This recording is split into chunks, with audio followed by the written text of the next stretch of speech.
তাহলে এই এ plus B plus কে এই যোগফল এই তিনটের ভিতরে কোনটা হবে আমাকে বার করতে বলেছে। তাহলে সলভের জন্য প্রথমে এই নিচটাকে অর্থাৎ 1 প্লাস এক্স স্কোয়ার এটাকে আমি জেড বসিয়ে নিলাম। তাহলে আমরা পাচ্ছি যে 2x dx equal to DZ. আচ্ছা, এখান থেকে আমি পাচ্ছি x square equal to z minus 1। তাহলে এই ইকুয়েশনটাকে এক্সের ভ্যালু জেডে ট্রান্সফার করতে হবে। তাহলে আমরা লিখতে পারি এক্স ইকুয়াল টু, এটা 2027, এখানে কত আছে 2x dx, তাহলে এটাকে আমি লিখলাম 2x dx। তাহলে 2027 থেকে একটা বাদ গেলে এখানে থাকছে 2026। এখানে একটি হাফ দিয়ে গুণ করে এই দুই ব্যালেন্স করলাম, আর নিচে আছে আমাদের 1 প্লাস এক্স স্কোয়ার পাওয়ার 1015।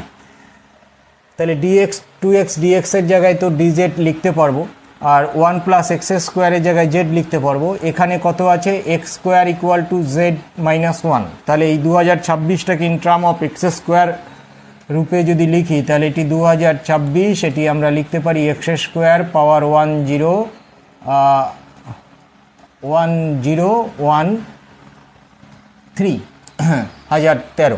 তাহলে এইখানটায় চেঞ্জ করে নিলাম কত না এক্স স্কোয়ার 1013 রূপে।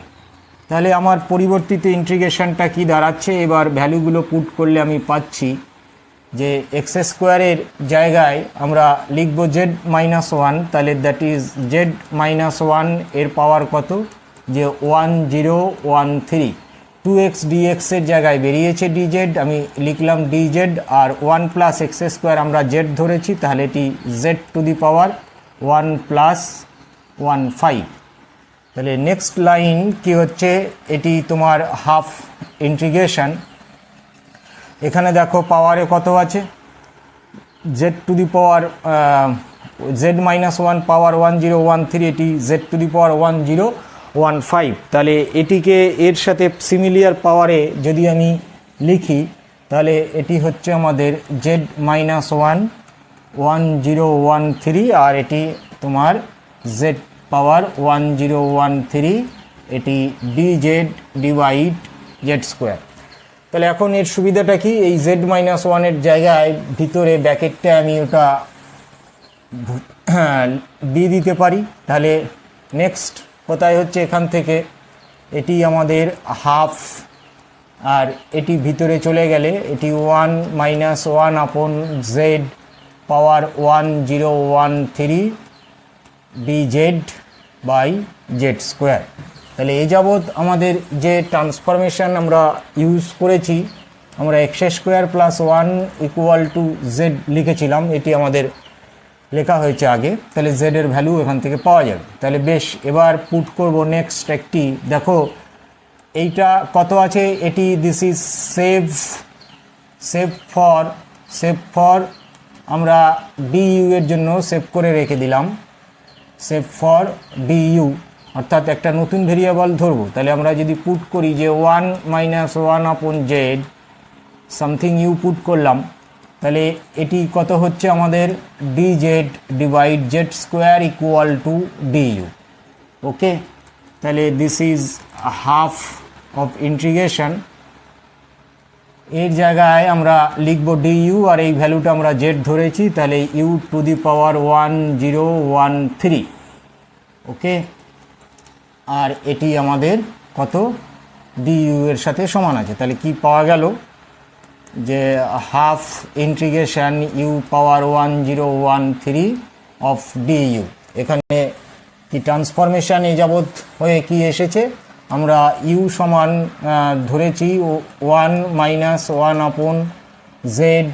আচ্ছা, x square plus 1 equal to Z ছিল, তার মানে এটি আমরা লিখব 1 আপন জেডের জায়গায় এক্স স্কোয়ার প্লাস 1, এটি সিম্পল করলে এক্স স্কোয়ার প্লাস 1 আর নিপুরে x square plus 1 minus 1, that is x square by x square plus 1। তাহলে আমার ইউটার ফাইনাল রূপ কি বেরোলো যে ইউ ইকুয়াল টু আমি লিখতে পারবো x square divide x square plus 1, এটা বেরিয়ে এসেছে। তাহলে এটাকে ইন্টিগ্রেশন করলে আমি কত পাচ্ছি যে 1 ডিভাইড এটি ইউ টু দি পাওয়ার 1013 এর পাওয়ার 1 বারে by 1013 power 1 plus arbitrary constant of integration, তাহলে কত বেরোচ্ছে ইউ টু দি পাওয়ার 1014 আর এটি হচ্ছে 1400, তার মানে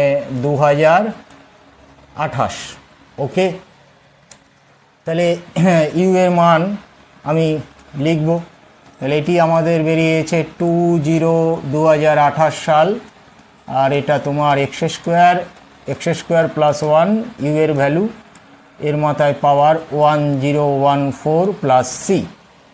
তাহলে এবার এটাকে কিভাবে লিখতে বলেছে, a to the power b plus 1 এটি, তাহলে এটাকে একটি এলসিএম করলে এটা 2028 21014, আবার 2 দিয়ে 5 দুগুণে 10 এটি বেরোচ্ছে। তাহলে আমার এটিকে আমি লিখতে পারছি 2 টু দি পাওয়ার 2, তাহলে 2 স্কোয়ার ইন্টু 507, আচ্ছা 1400, তার মানে 2 ইন্টু এটা 1404, তার মানে that is x square plus 1, আর উপরটা আমি লিখতে পারছি 2 ইন্টু 507 প্লাস সি।